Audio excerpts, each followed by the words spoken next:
It is 4 p.m. We're bringing developing news and the stories behind the headlines. This is Storycon or the Story Conference. I'm Ed Lingao. Some stories are watching this Tuesday, November 5. Attorney Michael Poa has resigned as spokesman of the Office of the Vice President. Poa revealed this during the House Committee on Good Government's probe into the OVP's budget utilization today. Meantime, the panel reported that OVP Chief of Staff Zuleika Lopez has left for Los Angeles, California as of last night. Lopez is one of 7 people the panel wanted placed on an immigration lookout bulletin order. Presidential Anti-Organized Crime Commission spokesman Winston Casio has been relieved from his post. That's following a viral video of him supposedly slapping a Filipino worker in a PAOK raid in Bataan on October 31. Casio is under administrative investigation and has been asked to submit a written explanation. Casio has since apologized for losing his temper. The country's inflation rate has increased to 2.3% in October. That's from 1.9% in September. The uptrend was attributed to faster annual growth in the prices of food and non-alcoholic beverages. And Storm Marcy has intensified into a typhoon. It was last spotted 590 kilometers east of Balita, Aurora, with wind speeds of 120 kilometers per hour and gustiness of up to 150 kph. Marcy may make landfall in mainland Cagayan on Thursday evening or Friday early morning. Signal number 1 is still raised over parts of Luzon, including Batanes, Cagayan, and Isabela.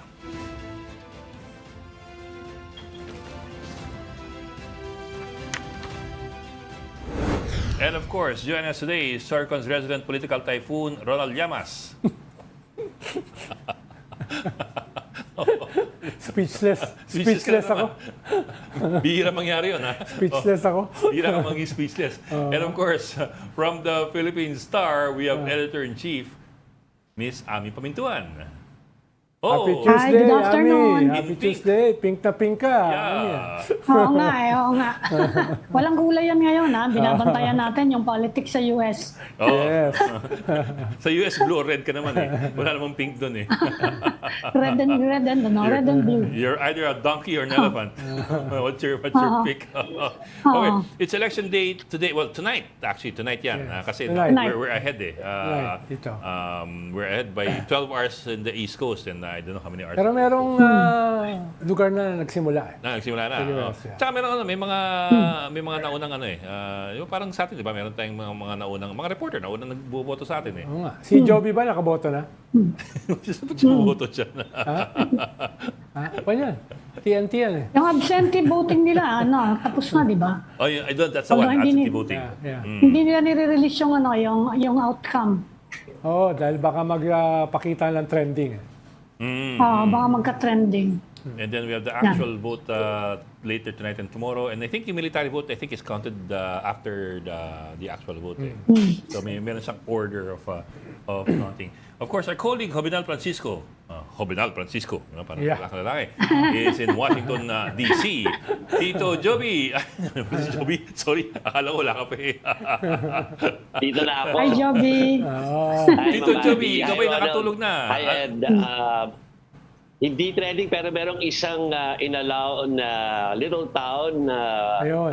gawin na lahat yung kanilang yung political exercise ng eksaktong alas Ayun. 12 dito sa Amerika. Yun yung Sa New nauna. Hampshire ito, little town called Dixville Notch. Nako, kung meron mong pwede maging parang parang sample place, yun na nga talaga. Dahil tapos na yung botohan doon, tapos na rin yung bilang nila. At alam niyo ba kung ano yung resulta? It's reflective of what's happening, sabi nga nila, nationwide or sa lahat ng halos ng state. Hating-hati dahil ang resulta for Harris ay 3 votes, tapos kay Trump ay 3 votes din. Gano'n ka lang ba yung Parang representative of what's happening nationwide, sabi nga nila, Ma'am Ami and Ed and Ronald. Gano'n kalit ba yung town na yan? Parang malaki pa yung sityo sa atin. Hindi ko lang nakuha yung exact yung area nila, kung gaano kalaki o gaano kaliit. Pero dahil nga itong lugar na to parang tuwing election talaga pinipili na ito yung una na mag-open ng polls. Although tama si Mami kanina, tama rin kayo na sinabi niyo na more than 79 million na yung nakaboto even before yung opening maya-maya. 5 a.m. or 7 a.m. dito ang pagbubukas ng polling precincts nila.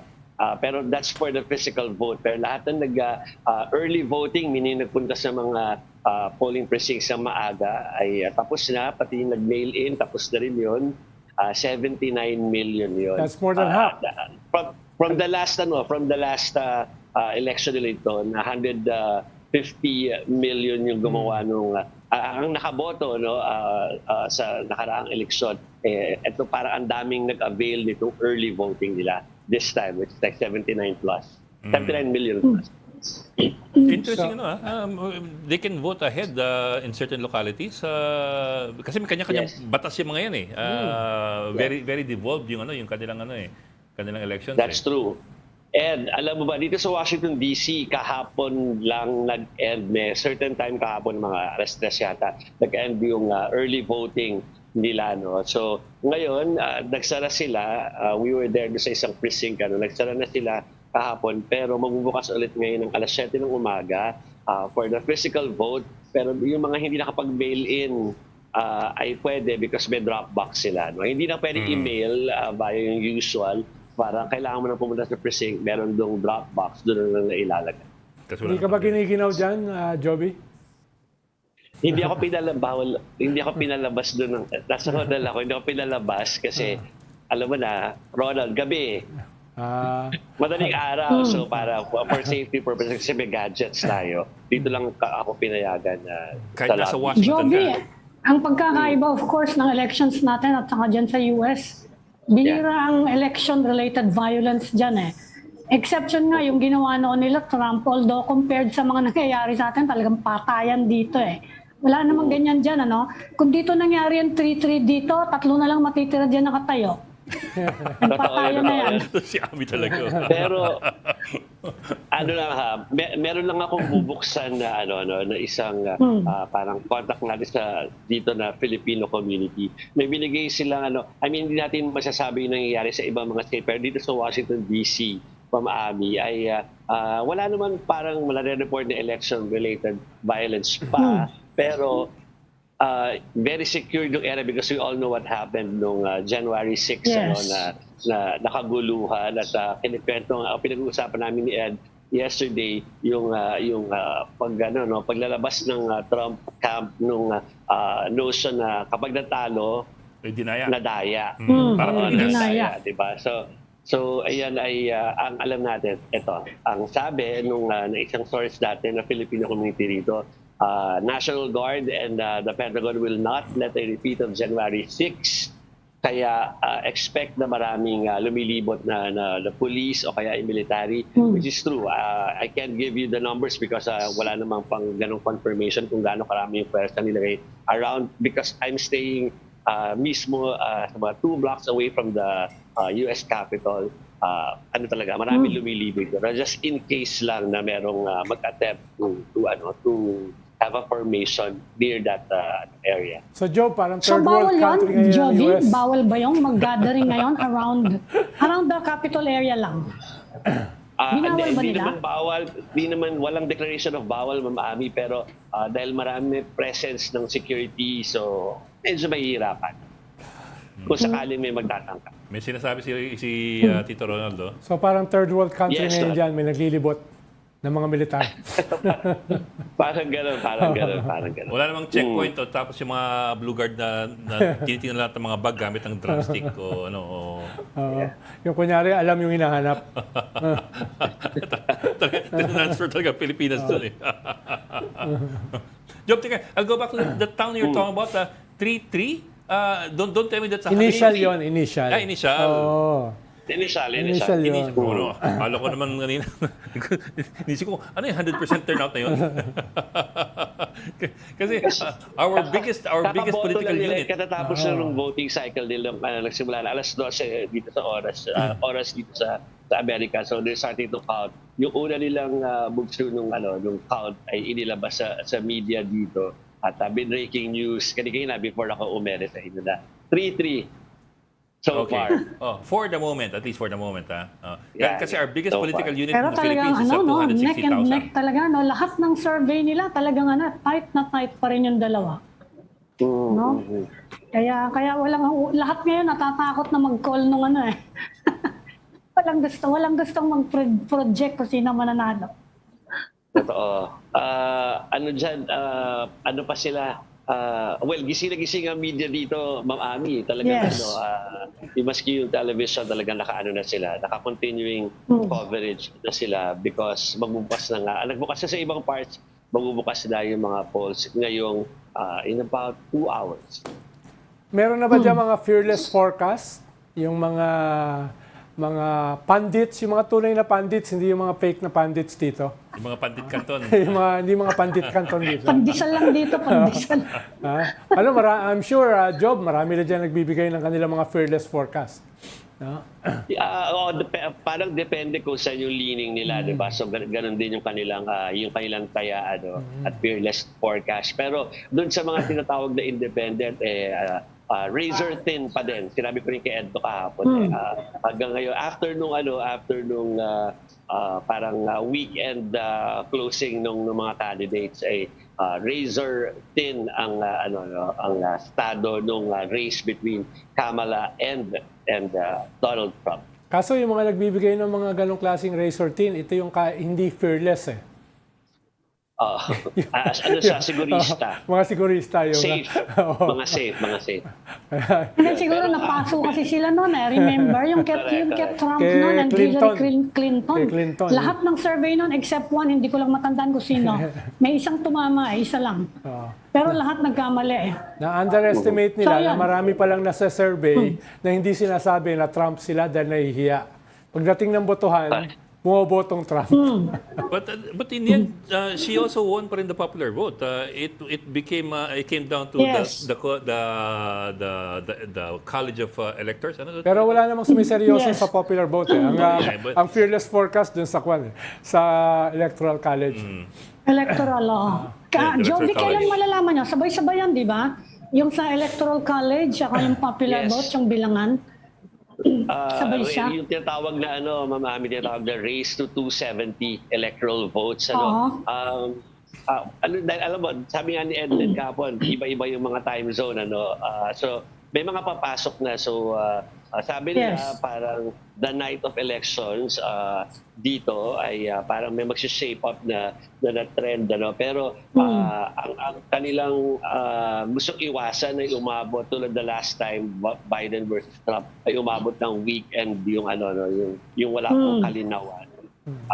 Pero naniniwala sila na baka hindi pa sa night of elections, pero wag naman daw sanang umabot doon sa weekend na mga tao imbis na nag-move on daw ay hanggang weekend the last time ay nakaantabay pa doon sa resulta. Sabi nila parang baka sabi ni Ronald yung mga safe I think hindi talaga merong isang parang clue na talaga makadikit talaga Ronald yung laban kasi sabi ko nga kay Ed kahapon dapat nung Sunday nag-closing na sila and that's the end of the of their campaigning. Pero yung ginamit ng extra day na Monday ay binalikan pa nila yung mga tinatawag na swing states, especially Pennsylvania. So that's indicative na talaga mukhang dikit ang laban kasi kailangan talaga yun lang ma-secure yung mga swing state na yun, lalo na ang 19 electoral college votes rich na Pennsylvania. Ronald, isipin mo dinala pa doon sila Oprah, sila Lady Gaga at sila si Ricky Martin para lang ma-secure. Buti naman, hindi din nila si Jennifer Lopez at si Kim Kardashian. But Si Jennifer Lopez kasi sa Nevada niya dinala. There have been times na ang haba ng wait nila for the results to come out. I think the longest wait was in the year 2000, yung Al Gore Yung versus Florida. George Bush. Yung Florida manual They voting. had to wait for an entire month, actually more than a month. December na lumabas yung and only when the Supreme Court ruled on the Florida case, the Florida votes. Yun yung election na ang nag-determine yung Supreme Court. Yeah. Pero itong election na ito, a few thousand votes will determine who will be the next president of the free world.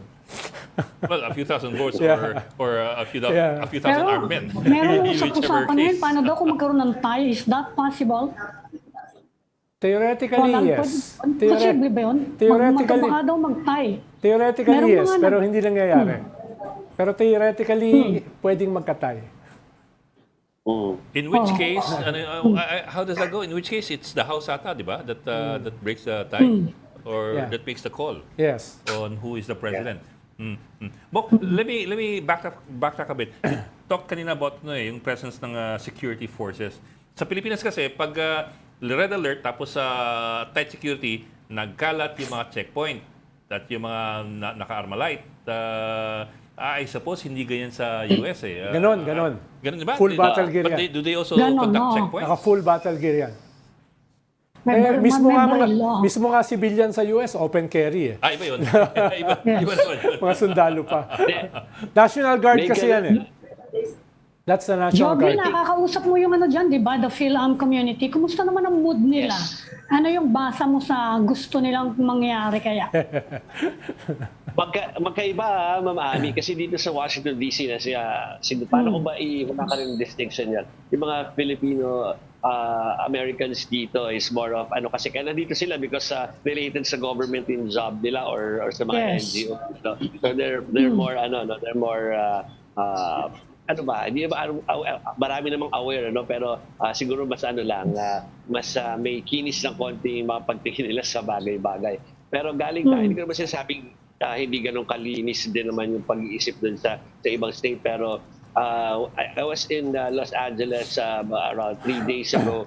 Nagpunta ako sa Philcom doon, Ma'am Ami, at mas passionate yung nila, kapag tinanong mo sila, they're ready to discuss kung bakit sila leaning towards Trump or leaning towards Kamala. And pero indicative din kung ano nangyari sa sa buong Amerika. Sabi nga nila na yung mga senior citizen na nakausap natin, parang more of Republican sila or kay Trump sila, pero yung mga anak nila ay Mas Kamala. voting towards Kamala, lalo na yung mga kabataan and mga kababaihan. Sabi ko kay Ma'am Ami off-cam kanina. Okay, si Joby from west to east coast Dadaan doon talaga, di ba? Merong straight pero mahal yung ticket na yun Ronald So parang kailangan may stop ka ng konti. Pero Joby, issue ba sa Phil-Am yung nangyayari dito sa atin sa West Philippine Sea in particular? Aware ba sila o interesado sila? They are aware of that, pero Ma'am Ami, ang mga at least doon sa mga ibang nakausap ko, of course, sila talaga, para tayo rin, yung pinakamalapit sa yung issue about mahal na groceries. Local. Isa sa kanila yun dito. Local. Isa sa kanila yun, tapos yung, of course, security, issue yun sa kanila. Security dito, sa mainland, mainland. Sa dito mismo sa kanilang, kung saan sila nakatira, sa localities nila. At syempre, yung mga rights nila, lalo yung mga kababaihan sa mga kabataan, yung reproductive rights nila, yun ang issue nila. Yes, of course, pag tinanong mo about the Philippines, una pumapasok o isa sa mga top of mind nila ay yung West Philippine Sea at saka yung collaboration or partnership ng Pilipinas sa Amerika. Pero siyempre, pag unang tanong mo, ang agad nila siyempre yung pinakamalapit sa bulsa nila. So medyo gender din yung divide dyan. More women are pro-Kamala, more men are pro-Trump. Generational din dahil more older people, katulad ni Ed, ay mas Trump. Tapos yung younger katulad namin, ni Ami, ay mas Kamala. Talaga namang. So generational as well as gender. Yes. Namukha may basis Baka kasi kapag mapaksa ka yung mga magic wall ng mga media dito pinapresent, laging merong portion about gender preference nung kung sino yung boboto. At of course, age din. Well, Job, kasi kanina you mentioned nga yung there is awareness dun sa film community, dun sa issues ng West Philippine Sea and all. But of course, awareness is not the same as having it as a primary concern. Just how strongly do Philams there feel about what is happening in the West Philippine Sea and whether that would make a difference in how they vote or how they choose their vote? I think mukhang lang sila, mukhang they're aware, of course, yung general belief na, at least ito sa mga formal pag-uusap lang, Eda, na na atin yung mga ano na yun, ano, yung pinagtatalunan o kaya ay discuss na lugar doon sa West Philippine Sea. But talagang pag tinanong mo sila na election-related na mga questions, ang kanilang unang nire-raise o kaya ay gusto pag-usapan ay yung kung ano yung epekto nila doon sa kanilang mga everyday na pamumuhay dito sa Amerika. Kaya, Joby, mas intense dyan yung usapin ng pro at saka anti-abortion. Mas intense dyan yung usapin ng immigration at saka inflation. Yun yung tatlong emotional issue ngayon sa election na ito. Jovi, saan yung Filipino town? Yung nasa video kanina?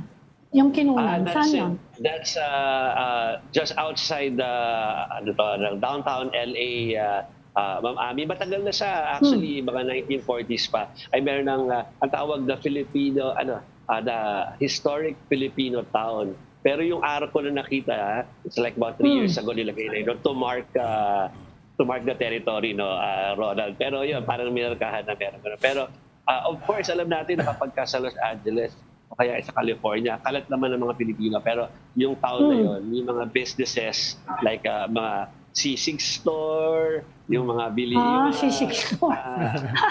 yung mga restaurant na kilala sa atin, ay may mga branch doon, may mga negosyo. Balot. May mga negosyo doon na Filipino-owned, Filipino-American owned. May balot ba? May balot? Kaya siya tinawag. Although talaga, tapos meron doon parang center, yung PACO, ang tawag nila yung Filipino-American community in Los Angeles. Parang grupo siya. Meron silang center doon para kapag kakailangan ng lugar kung saan pwede mag-congregate ng mga Pilipino, ay doon ginaganap. Ma'am Ann. Pero formal name yon, yung Filipino town? It's a formal name? Yes. Tapos, malapit lang doon, Koreatown. Okay. May mga blocks na inassign. Well, it's more of a nickname, I mas maraming suppose. population. It's more of a nickname than a yeah. district? What is it? Is it a nickname or a district itself, by itself, or like pangalan barangay? District na siya, nasa siya, kahit na hanapin Nasa sa mapa. mapa, nasa mapa na talaga, pag okay. nag-Uber ka, ganun din. Nag-Google. Tapos ang mga okay, signages, ang mga signages hindi lang yung mga ginawa natin na ARCO, kundi pati yung usual na mga yung road signs, it's all street signs, yun talaga yung tawag sa kanya. So confusing din Parang doon siyang- sa kanila. Parang na siyang Confusing. Chinatown, ano? Parang ganon. Parang Chinatown na. Parang ganon. Pero mga Jovi, may mga prominent Filipino-Americans ba na tumatakbo ngayon? Nag-enumerate sila, yung mga taga-LA, ng ilang mga tumatakbo sa California. I'm sorry, hindi ko lang siya nailista, Ma'am Ami. Pero, Yes, meron. Marami. At meron ako isa nakausap si Lolo Jerry. Lolo Jerry, isa Jerry. sa mga nakausap ko. Yun ang tawag sa kanya kasi parang siya yung oldest dun sa group. Sabi niya kasi, hindi ako maka-Trump, hindi ako makakamala. Actually, wala akong boboto dun sa space for the presidency at saka sa vice president. Pero yung buong 6 pages sa California na balota, pinilab daw niya lahat ng iba kasi yun daw mas concern niya, yung local propositions at saka yung mga local bets kasi marami doon ang Philippines. Kaya si Lolo. Meron ka bang Si kwan dyan, Lolo. Job? Meron ka na bang dyan mga pwedeng ikwento sa amin na misadventures? Ako, wala. Kasi, ano ba? Ano yung misadventures na nahanap mo? Siyempre, yun ang mahalaga, yung misadventures. Yung election, kwan lang yun, secondary. Buti yung sasabihin ni Joby ang mga misadventures niya. Baka may MPRCB tayo. Wala pa naman. Mga naligaw sa sa metro, oo. Normal sa akin yun. Pero alam mo naman, may mga signages naman dito. So, kahit maligaw ka ng mga, siguro 5 minutes ka naghahanap ng exit mo, pwede naman basahin, Ronald. No? Okay. Okay. Maraming salamat kay Tito Jovenel Francisco. Alas 3 ng umaga ngayon dyan sa Washington, D.C. Am I correct? Jovenel. Thank you, Jovi. Tulog ka na, Jovenel. Thank you. Pahinga ka na, Jovi. Tulog na, Pahinga ka na, Jovenel. tulog ka na. Hindi pa, kasi papunta na ako doon sa voting precinct dahil magbubukas papunta sa pa lang. hour. Yeah. Dapat may overtime pay yan. Magpapal watcher siya. Pwede kahit sino magpunta ron, Jovi. Pwedeng magbantay kahit sino.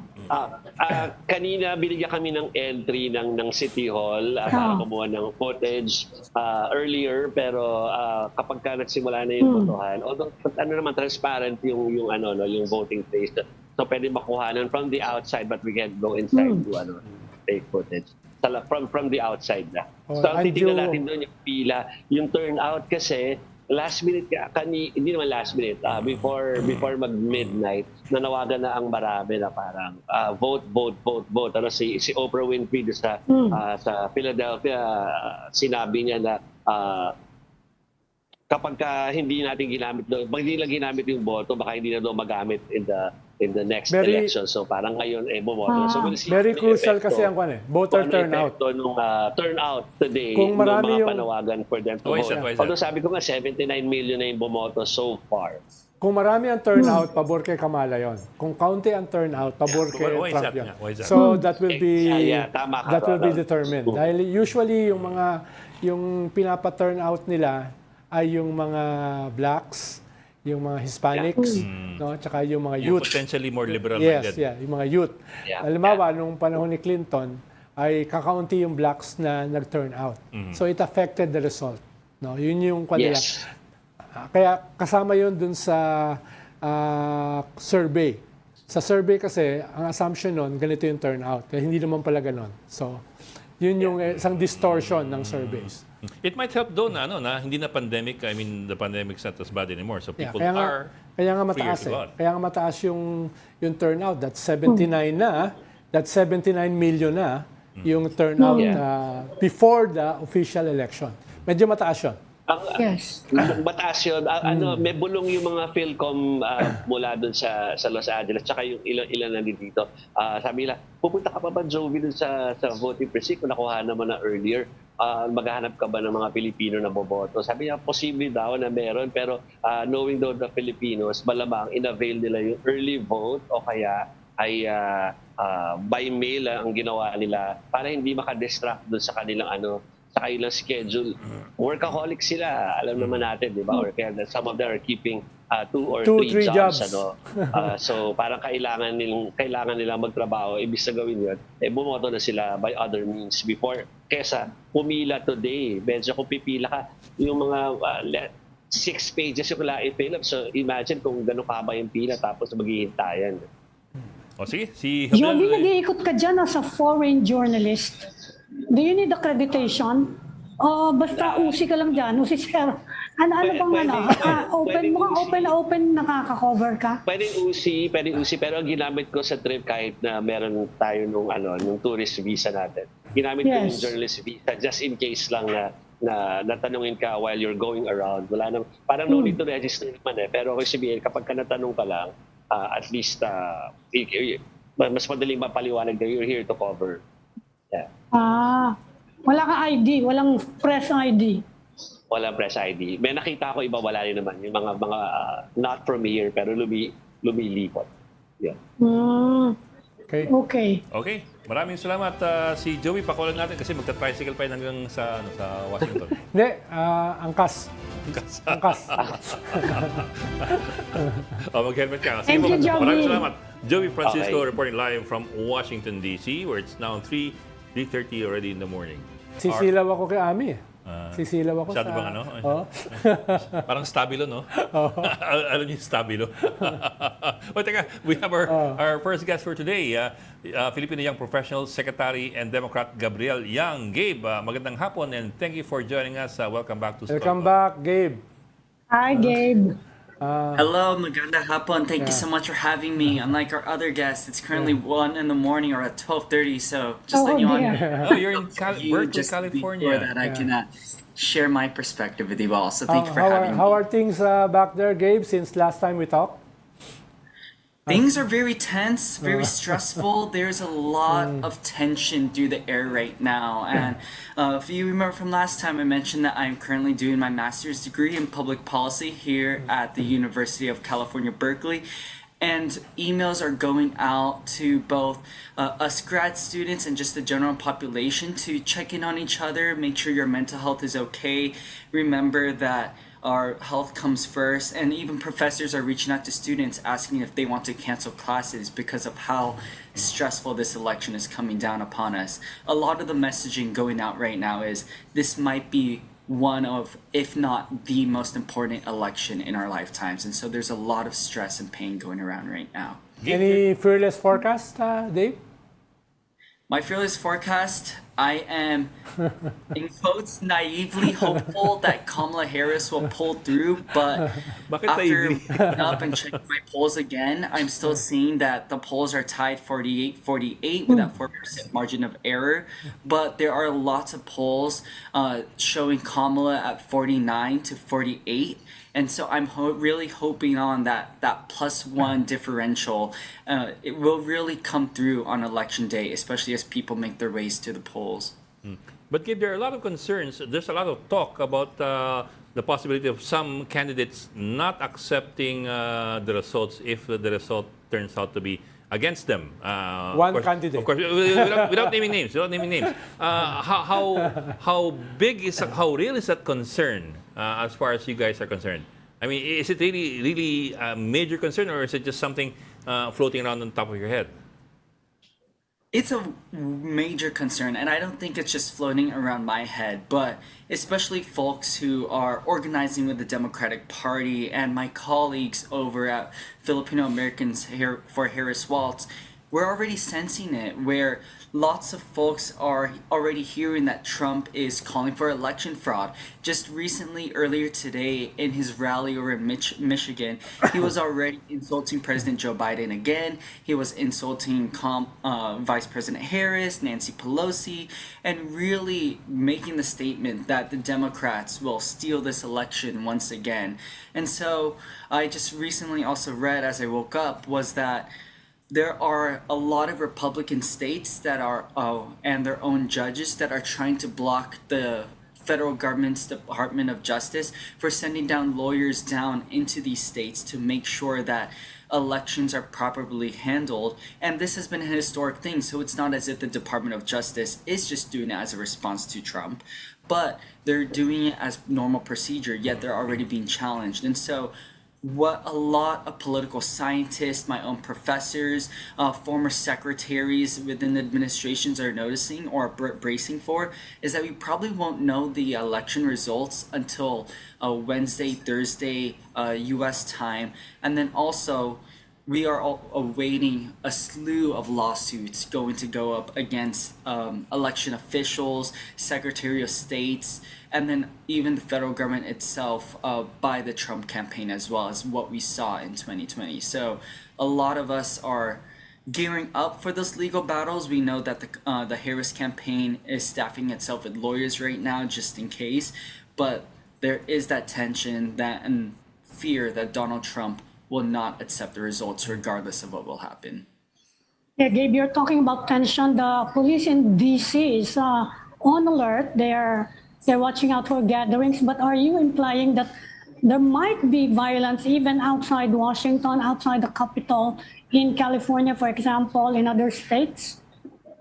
I don't believe in California per se, just because of how Democrat it is, but definitely in swing states and in southern states as well. And so one example that I can give is when we look back in 2020 at Georgia, Georgia had a lot of violence break out, or even violence against each other in communities, and even over in Michigan as well, where folks were fighting against each other to really try to make sure that their votes are counted. And so I will also preface that I don't necessarily mean just physical violence, but also emotional violence, lots of families breaking apart, and we're expecting to see that too.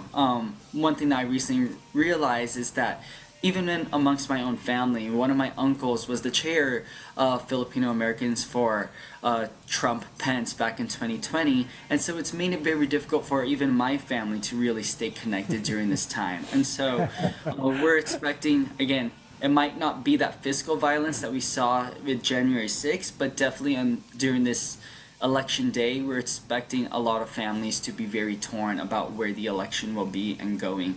I will also preface that January 6th, while everyone was anticipating for that to be violent, it really set the tone of future elections, let alone no one has ever heard of Washington, D.C. being boarded up. Even me living there previously, it is such a stark difference of the DC that I can walk around in and feel happy in, but now it seems very dystopian in a sense, where there's gates around the White House, gates around downtown, and former restaurants or even bars that I frequented when I was a student, that they're all boarded up as well. And so this wouldn't have happened, this fear and I'd say preventative measures wouldn't have happened if Trump and his supporters did not do what they did in January 6th. And so the fear is very much real, and the anticipation for violence is also just as much as Gabe, real. do you agree with the political pundits there that who wins Pennsylvania will win the election?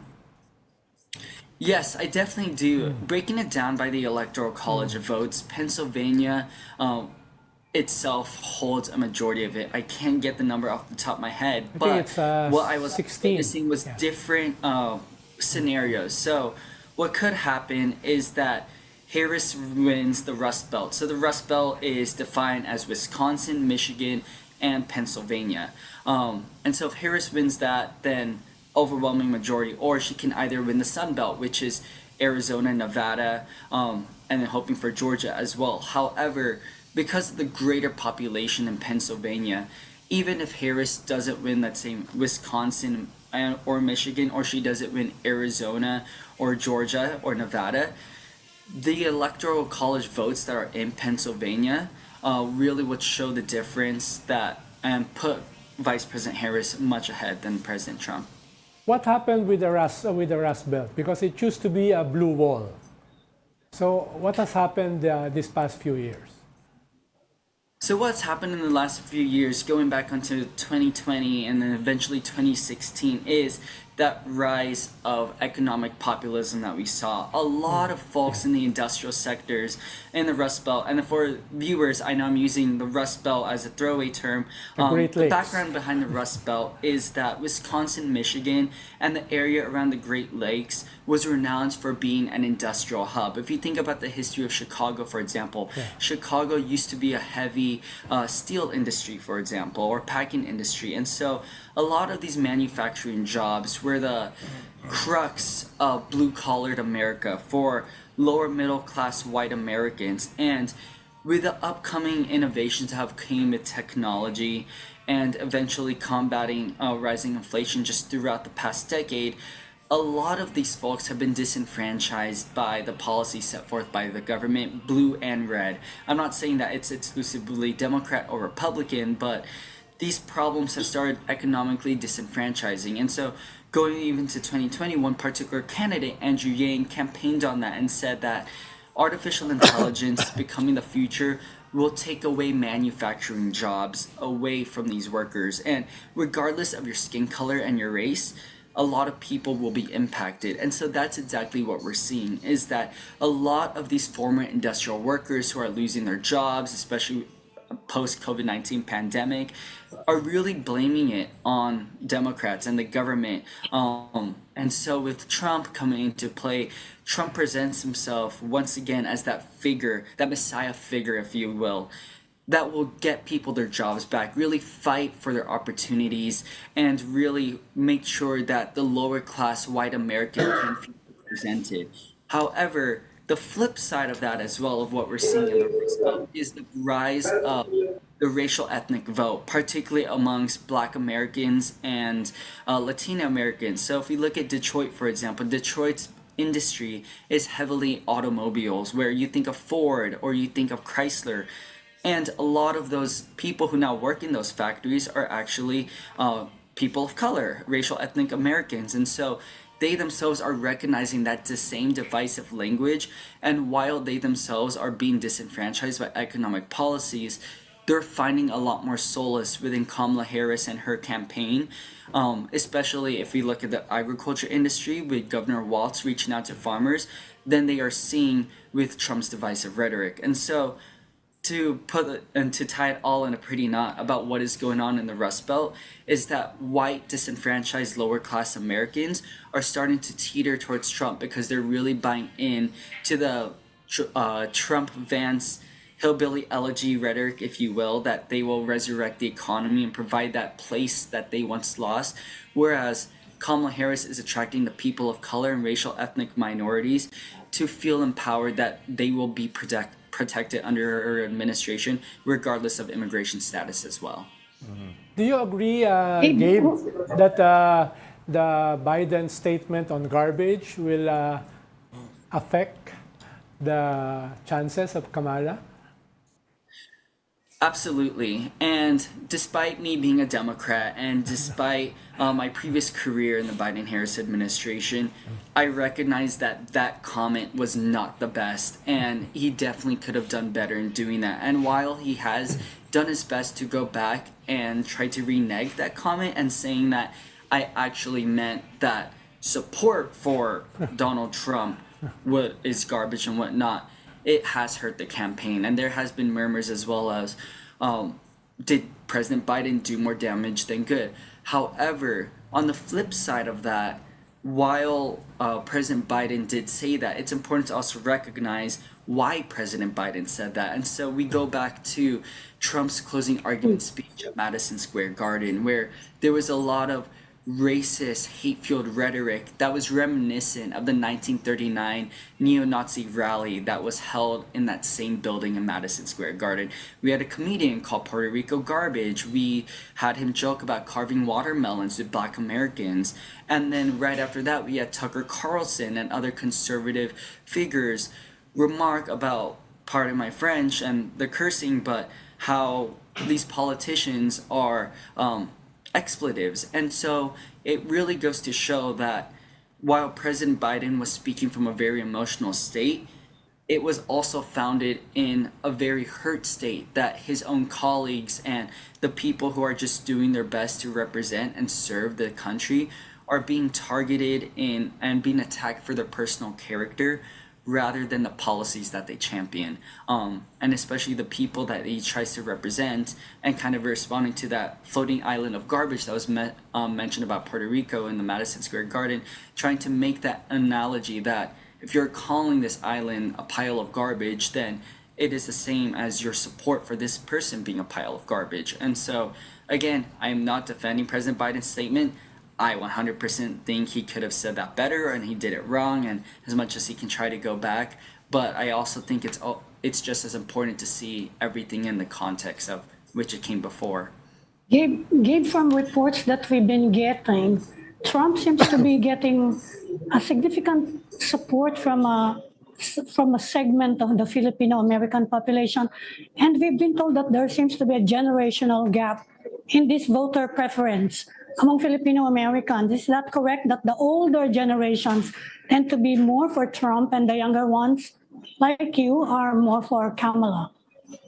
Absolutely, there is a huge generational gap. And so I remember when I came on Storycon last time, I mentioned about the surveys that were being hosted by AAPI Data, that acronym standing for Asian American Pacific Islander Data, and APIA Vote, Asian Pacific Islander American Vote.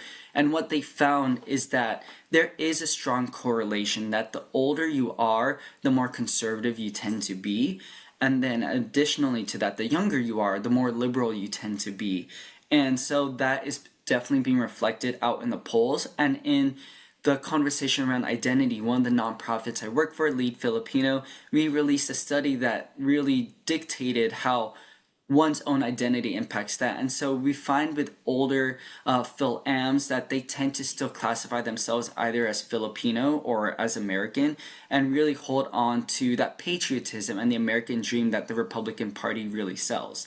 And as I mentioned, my own uncle back in 2020 was the chair of Trump Vance, so it has made Thanksgiving conversations really awkward for my family. But where it differs is that on the younger side, on that side of the table that is alongside with me, who really worked for Biden-Harris back in 2020 and now with Harris-Walz here in 2024, is that us youth tend to define ourselves by the Filipino-American identity, where we recognize that sometimes when we go back to the Philippines, we are not Filipino enough. But then here in America, we are not white and American enough. And so that's why we have to accept that Filipino-American identity. And with the separation between the youth and the elder generation is where we find the conservative and liberal camps, that our youth's experiences are really being shaped by that understanding of that Filipino-American identity and where that came from with the Third World Liberation Movement, advocating against anti-US imperialism and war, whereas the older generations are still holding on to that American dream, especially that a lot of older generations who tended to immigrate when they were much later still hold on to that Christian Catholic faith that is very still dominant in the Philippines. And so lots of folks still tend to be single issue voters with a pro-life, pro-choice perspective or anti-gay marriage, and therefore start aligning more with the conservative Republican Party. Whereas again, my generation, Gen Z, with the youth, we tend to be more open and inclusive because we have seen a lot more of that diversity and impacts and how it influences people's social determinants of health, if you will, here. So, again, absolutely correct in your assessment that older generations are going for President Trump, but there's also just as much a majority of youth and younger generations who are going for President Harris. And so in our classes, what we're talking about is that Vice President Harris has a bigger tent, if you will, that she is making sure that there are more people getting out the vote, registering to vote, especially amongst the youth, because there's a lot of excitement to vote for Vice President Harris on that front, with the arguments being that women's reproductive freedoms and the freedom of our children's are on the line versus older generations wanting to go back to the America that they were taught to believe in. And therefore, again, the Make America Great Again notion has sprouted out Is from. educational background also shaping electoral preferences in this election? Like some pundits are saying that high school graduates are more geared towards voting Trump, while college graduates are more geared towards voting Kamala. Is that true?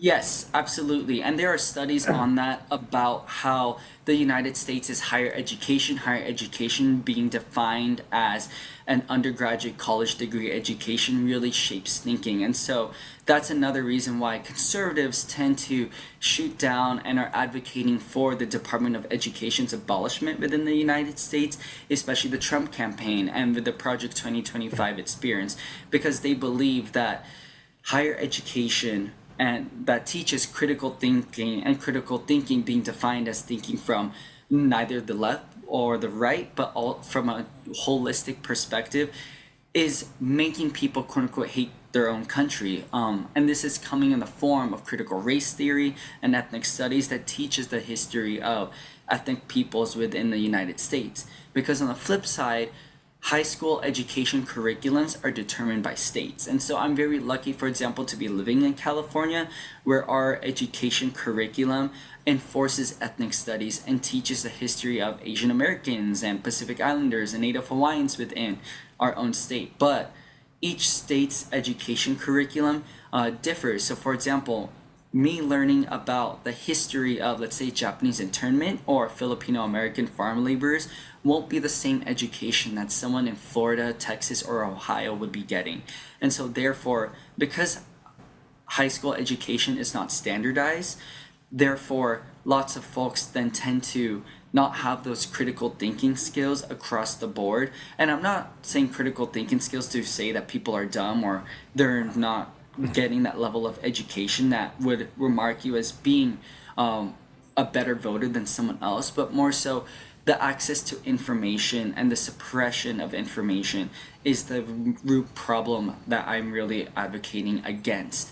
And so going back to the initial question of how do high school versus college level attainment really affect voters, what we see are the urban cores, that a lot of people who tend to have college degrees flock towards urban cores, and that's where we get the term college towns, for example. So when we see San Francisco being a very liberal haven city, a lot of folks there have college degrees, whereas we go over to let's say Columbus or Cleveland, Ohio, where a lot of folks more so have high school degrees, and therefore why it tends to be more conservative than others. And so all in all, your education level does tend to positively correlate, and mind correlation, not being causation, but correlate towards your political preference. Okay. Maraming salamat sa iyo, Filipino Young Professional Secretary Gabriel Yang. Thank you, Gabriel, Gabe. ingat sa iyo, ingat sa inyo lahat. At we Thank you, Gabe. wish you the best. Thank you. Daghang you. salamat kayo. Have a great one. Bye. Okay. Thank you for joining the Storycon today. Ami Pamintuan, Editor-in-Chief of the Philippine Star, and Tito Raul Llamas, our resident political pundit. Mamayang gabi at bukas po ang kanilang botohan. So, siguro mas exciting bukas. Yes. Yeah. Thanks. The day after. The day. So, wala tayong masyadong pag-uusapan The day bukas. after tomorrow. Oo, wala pang resulta. Well, that's also true. But let's see. You never know. You never know. Yeah. So join us again tomorrow at 4 p.m. for the Storycon. I'm Edwin Gao. We are One News, all sides, all the time. This is the Story Conference Group or the Storycon Group.